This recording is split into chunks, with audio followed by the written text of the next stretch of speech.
everybody, we're back. We are. Thank you for joining us again for When Your Partner Is Your Partner. And we just finished up recording with our group.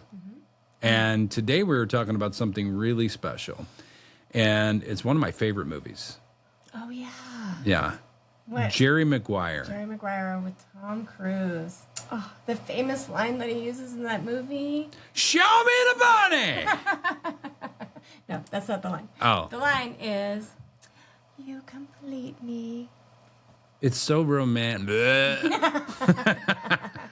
But the reality is if you think about it, back when you were a kid or when you were a teenager or before you met your spouse or maybe after you met your spouse, you had something inside of you that kind of secretly thought that your spouse was going to fix.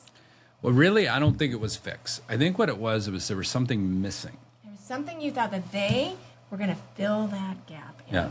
There was something that they were going to do or be or show up as, and when they didn't, what happened? Disappointment. Yeah, total disappointment. Because the reality is that we're different. Like, we're supposed to be different, right? Because if you're the same, one of you is irrelevant. But we're different people, and I somehow thought that your differences was going to complete who I am. And now I would be whole, and everything would be good, and life would be perfect. How'd that turn out for you? But You didn't answer. but it doesn't really actually end up that way, does it? No, it doesn't. No. Your spouse isn't meant to complete you. They're meant to grow you. So their differences actually show up as friction, not loving, happy butterfly feelings. Think about it like this. Think about it like a farmer, right? You don't go into the garden and go, make corn, right? Yeah. No, you have to grow the corn. You have to plant water it. it. You have to soil it. You have to do all of the things. You have to tend to it. And you can't just automatically assume that you're going to complete corn, right? Takes a little bit of work. Yeah. Takes work. Yeah. Yeah. And your spouse is not meant to magically fill voids They're for not you. going to suddenly become corn just because they married you. And why isn't that they're not able to fill voids for you? Because that's not their job. Yeah. Yeah. They're not on this earth to suddenly make everything better for you. But I think that's what sometimes happens. I mean, what do guys think when they're going to get married? Na, na, na, na, na. Sex Bound all to day. tomorrow. Yeah. Yeah. All right. Now we're going to have it all Whenever the I want it. Yes. time. How's that working out for you? Yeah. How about that? Freaking lies.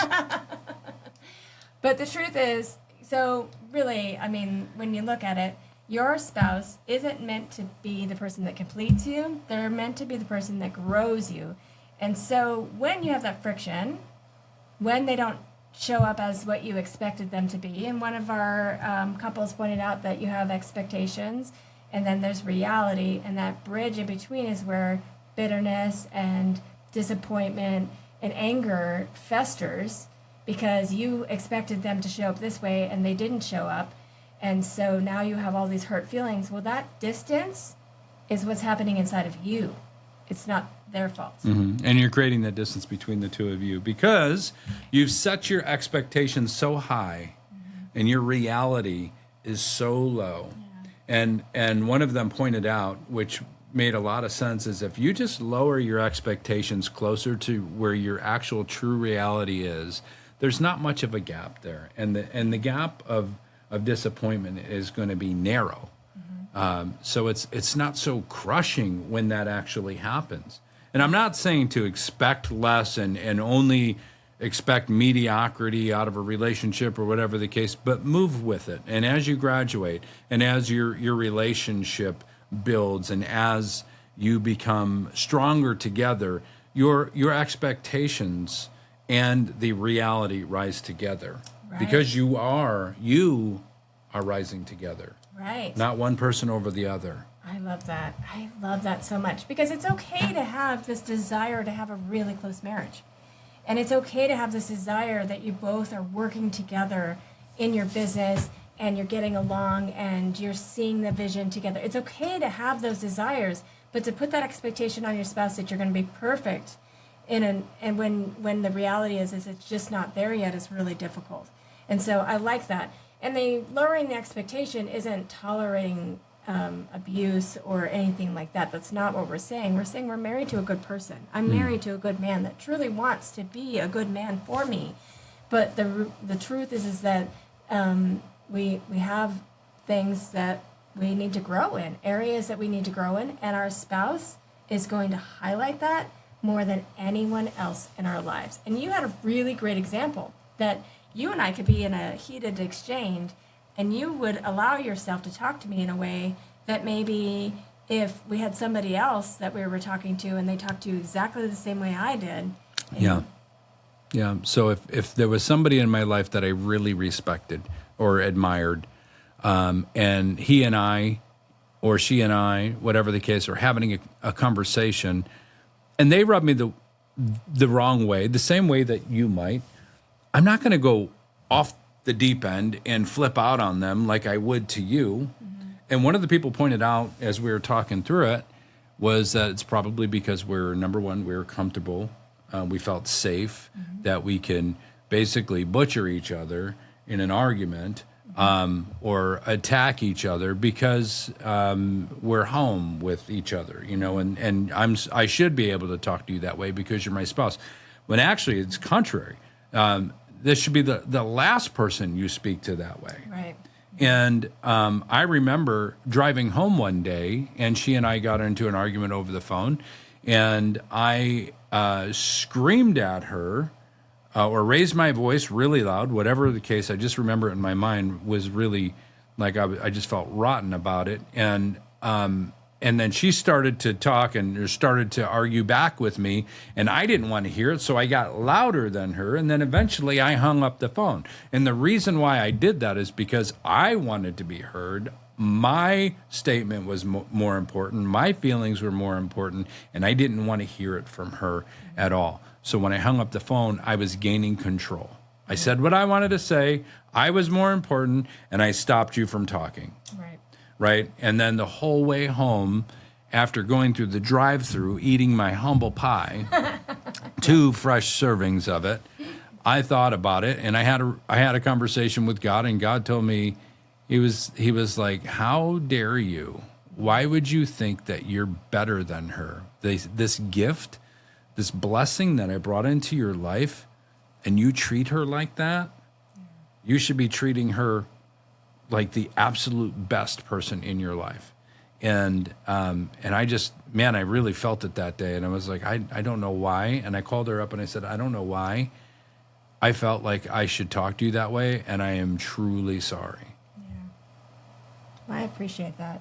That is really good self-reflection. And that can be really hard sometimes to look into yourself and to see that the struggle and the strife and the irritation and frustration that you're getting with your spouse is actually just a reflection of what is happening inside of you. Because you could have, I don't remember the argument, but you could have said the only reason why I acted the way that I did is because I was responding to how you were behaving. And oftentimes we do that. Yep. Well, I would have, I was wrong. I only said that because you said. Yeah. But I might have been wrong, but you said those things. And so because you said those things, and at some point, I'm sorry, but yeah, my behavior, right? And at some point, I got some really good advice, and it was interesting because our brother-in-law, your sister's husband, was sharing with me. He works in the ER. We were just having a conversation about 6 months ago. They get training for dealing with difficult people that come into the hospital. They're not supposed to respond. They're supposed to let the person vocalize whatever they're feeling, whatever their emotions are in the moment, and they're just supposed to continue to do their job quietly and not respond. And the purpose of it is because what happens when they don't respond is the only thing that anyone can hear, including the person that's having the bad behavior, is that bad behavior. It's just their voice that's out there now. All the words that they've said, all the anger that they've had. And most of it is because you want to be compassionate because these people are probably in a lot of pain. That's why they're in the ER. But a big part of it is if you don't respond, then they don't have anything to blame but themselves. And I got advice early in our marriage to do the same thing with us. If you behaved in a way that I didn't like, rather than me match that energy, I was supposed to be quiet and just wait and see if I got out of the way, if God didn't pick up the biggest 2x4 and smack you with it and say, hey, you shouldn't have talked like that. And I was really grateful for that advice, and I was sharing it with a friend of mine, and it's hard advice. I mean, I grew up in a time where love is unconditional, but respect is earned. And so for me to allow somebody to talk to me, especially my spouse, that way, it kind of felt icky. It felt like I was being submissive in like a bad way, and like I was disrespecting all the women that came before me to try to get liberation and my rights, to be a woman in this in the world that we live in now, where I have more rights than I've ever had in history. Women have. So it felt like it was icky, but the truth is there was nothing icky about it. If I don't respond, then the only thing that's there was your bad behavior. And I was telling a friend and trying to explain that in a way that didn't sound bad, like I'm a doormat, because I'm not a doormat. And she goes, oh, hell no, I could never do that. I have to respond. If I don't like it, I'm going to say it. And then she happened to be at a party where we had an exchange, where you snapped at me, not realizing that you were snapping, and then immediately, within just 5 or 6 seconds, you were like, I'm so sorry, I don't know why I did that. Well, let me preface that. So the reason why I stopped and said, I'm so sorry. It's because there were witnesses? Probably. Just kidding. Because you didn't say anything to me. You didn't respond back. You didn't snap back at me, because it could have went like this, back and forth. But you just sat there and went quiet, and then it made me sit and fester in my own diaper. Yeah. I had to sit and smell what I just did. And I was like, oh. And my silence becomes a mirror. And that's what I was learning. Is it's not about being a doormat. It's about allowing God to do what he needed to do and to show you in how your behavior. Now, if you're in a scenario where your spouse doesn't see it, I still think it's the appropriate response to be quiet in the moment and then later say, can we have a talk? And then bring it up. Because in the moment of high emotions, sometimes we behave in ways that we don't realize that we are. Mm-hmm. I talk about the inside-outside gap. Inside, I'm giving myself grace and understanding because I know what I'm feeling. I know what my intentions are, but I don't realize my outsides are projecting as this big old jerk. And so I think the conversation still needs to be had. It's not sweep it under the rug and pretend like it never happened. I'm just saying that when you give space after the behavior, it does allow that mirror to be held up.